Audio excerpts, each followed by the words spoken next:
She thought she had found love in the most unlikely place, a prison cell. He said she was the only light in his darkness. But what began as letters passed through steel doors ended with blood on the floor and a family shattered forever. This is not just a story about forbidden love. It's about trust, betrayal, and the cost of believing in someone who had nothing left to lose. Before we go deeper, let us know in the comments where you're watching from. We'd love to hear from you. And if you're new here, click on the subscribe button so you never miss any of our upcoming videos. Rachel Monroe was 42 when she met Daniel Reed. She lived in a quiet suburb of Ohio, worked as a corrections counselor, and had recently finalized a painful divorce. Her 2 children, both teenagers, were growing distant, and her nights were filled with silence and reruns. She wasn't looking for love, she was looking for purpose. Daniel was 49, serving a 15-year sentence for armed robbery. He had a reputation, charismatic, manipulative, but intelligent. Rachel first met him during a rehabilitation workshop. He spoke with a calm intensity that made her feel seen. Their conversations started professionally, but soon drifted into personal territory. He asked about her favorite books. She told him about her childhood. He wrote her poetry. She laughed at his jokes.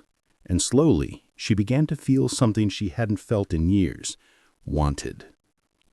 Rachel knew the rules, she knew the risks, but she also knew how lonely she felt every time she drove home from work. Daniel became her escape. They exchanged letters, long, emotional, filled with promises. He told her she was his salvation. She started visiting him outside of work hours, lying to her supervisor about overtime. She sent him money, bought him books, even smuggled in a cell phone once. Her children noticed the change. She was distracted, distant. Her daughter asked, "Mom, are you okay?" Rachel smiled and said she was just tired, but inside she was falling deeper. Daniel began asking for more time, more money, more commitment. He hinted at suicide if she ever left him.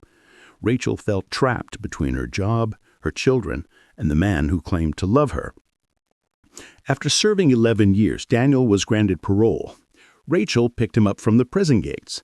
They moved into a small rental house on the edge of town. At first, it felt like a dream.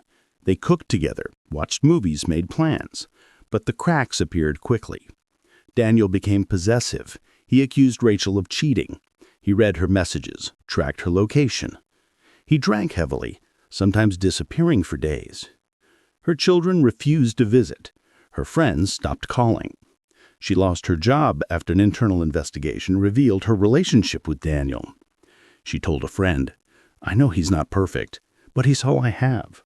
Her friend begged her to leave. Rachel hesitated. She believed in second chances. She believed in love. But love was no longer what she was living.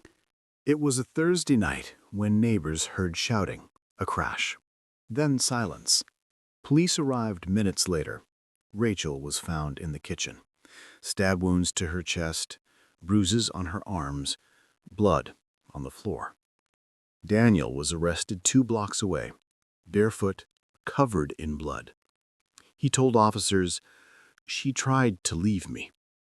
Investigators found Rachel's journal in the bedroom. Her last entry read, "I don't know who he is anymore." The trial was swift. Prosecutors presented text messages, letters, and surveillance footage. Rachel had tried to leave multiple times. Daniel had threatened her, manipulated her, isolated her. The jury listened to her daughter's testimony. She said, "My mom wanted love. She got death." Daniel was convicted of second-degree murder and sentenced to life without parole. Rachel's story became a cautionary tale. Her journal was published anonymously to raise awareness about emotional abuse. Her friends started a nonprofit for women in controlling relationships. The community held a vigil every year on the anniversary of her death. Her children moved in with their aunt, trying to rebuild their lives. Daniel remained in prison, never showing remorse. Rachel's daughter once said, "She believed in him more than she believed in herself." And maybe that's the tragedy. Not just the murder, but the slow erosion of a woman's spirit. Viewers, ask yourself, have you ever ignored red flags because you wanted to believe in someone?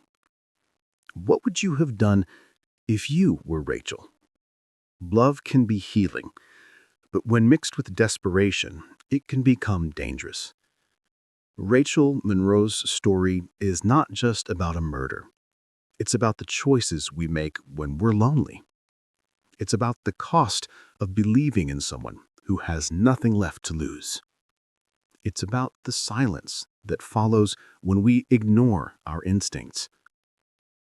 If you or someone you know is in a controlling relationship, there is help. Don't wait until it's too late. Thank you for watching. Let us know in the comments how this story made you feel.